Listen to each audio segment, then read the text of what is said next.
नमस्कार विद्यार्थी मित्रों। आज मैं आप लोगों के सामने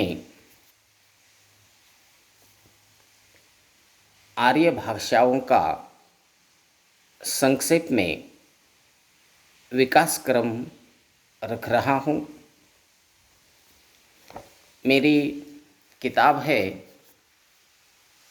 भाषा विज्ञान तथा हिंदी भाषा, और इस किताब में मैंने विस्तृत रूप में आर्य भाषाओं का विकास क्रम लिखा है। मित्रों, आर्य भाषाओं का विकास क्रम बहुत लंबा है, जो आप व्यवस्थित रूप में यहाँ देखिए। आर्य भाषाओं के विकास क्रम में सबसे पहले वैदिक संस्कृत, जिसे लौकिक संस्कृत भी कहा जाता है, और फिर इससे पाली यानी प्रथम प्राकृत का निर्माण हुआ। प्रथम प्राकृत पाली से प्राकृत द्वितीय यानी प्राकृत तैयार हो गई। उससे अपभ्रंश यानी तृतीय प्राकृत तैयार हो गई। इस तृतीय प्राकृत से सही रूप से अपना आर्य भाषाओं का विकास क्रम हुआ है। तृतीय प्राकृत से पश्चिमी अपभ्रंश और पूर्वी अपभ्रंश, ये दो अपभ्रंश निर्मित हो गई। पश्चिमी अपभ्रंश से गुर्जरी अपभ्रंश और सौरसेनी अपभ्रंश। गुर्जरी अपभ्रंश से राजस्थानी, मालवी और मेवाती, ये तीन भाषाएं हो गई। तो सौरसेनी प्राकृत से सबसे ज़्यादा भाषाएं आ गई, जिसमें खड़ी बोली, ब्रजभाषा, बांगरू, बुंदेली और कन्नौजी है। इधर अगर पूर्वी भाषा या पूर्वी अपभ्रंश की तरफ देखा जाए तो पूर्वी अपभ्रंश से अर्धमागधी और मागधी भाषाएं विकसित हो गई। अर्धमागधी से अवधी, बघेली और छत्तीसगढ़ी तीन भाषाएं आ गई। तो मागधी से पश्चिमी मागधी और पूर्वी मागधी। पश्चिमी मागधी से भोजपुरी, मगही और मैथिली, ये तीन भाषाएं सामने आ गई। आधुनिक भारतीय आर्य भाषाओं का अगर विकास देखा जाए तो वह बोलचाल के रूप में 1000 ईस्वी सन के आसपास आ गया।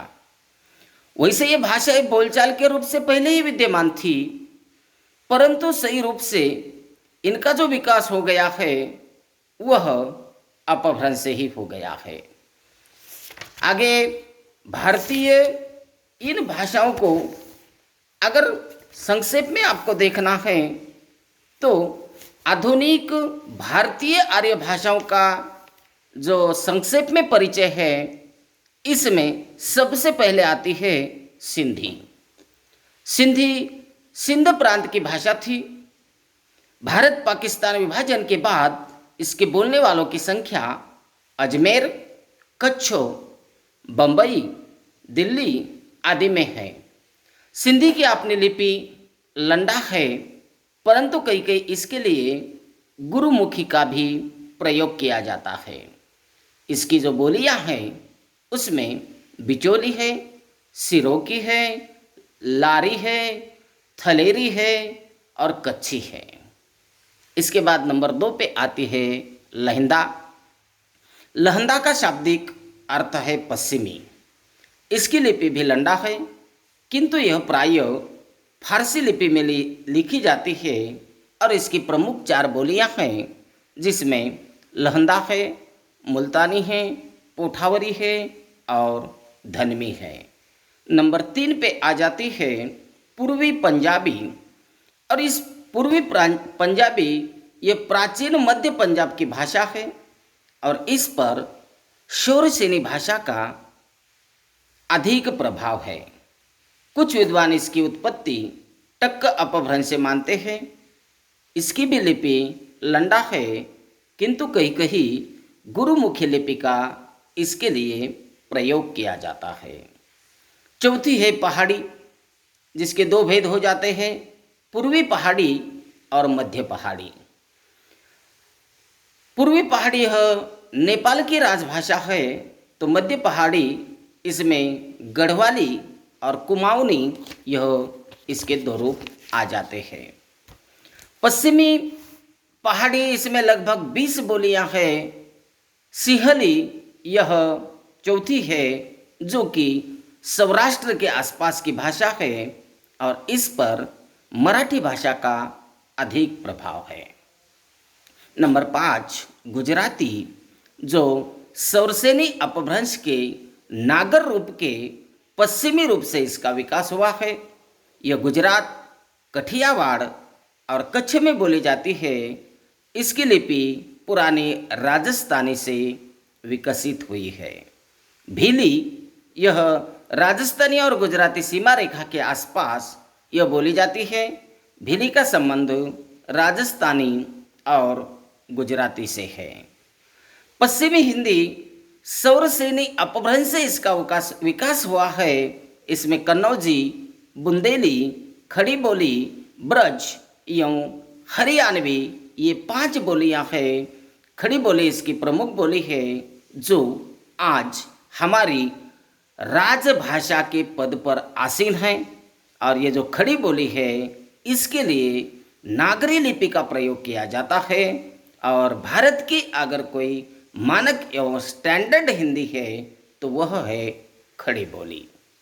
8 नंबर पर आती है पूर्वी हिंदी, जो अर्धमागधी अपभ्रंश से इसका विकास हुआ है। और इसकी जो बोलियां हैं उसमें अवधी है, बघेली है और छत्तीसगढ़ी है। इन तीनों को भी नागरी लिपि में लिखा जाता है। उसके बाद नंबर आ जाता है 9 बिहारी का। बिहारी में मैथिली, मगही, भोजपुरी आदि भाषाएं या बोलियां हैं और इन सभी की लिपि नागरी है। बंगाली 10 नंबर पर, जो मागधी अपभ्रंश के पूर्वी रूप से उत्पन्न हुई है और इसके बोलने वाले भारत के बंगाल प्रदेश तथा बंगाल देश में मिलते हैं। उड़िया यह प्रांत की भाषा है और इसकी लिपि भी नागरी से निकली है।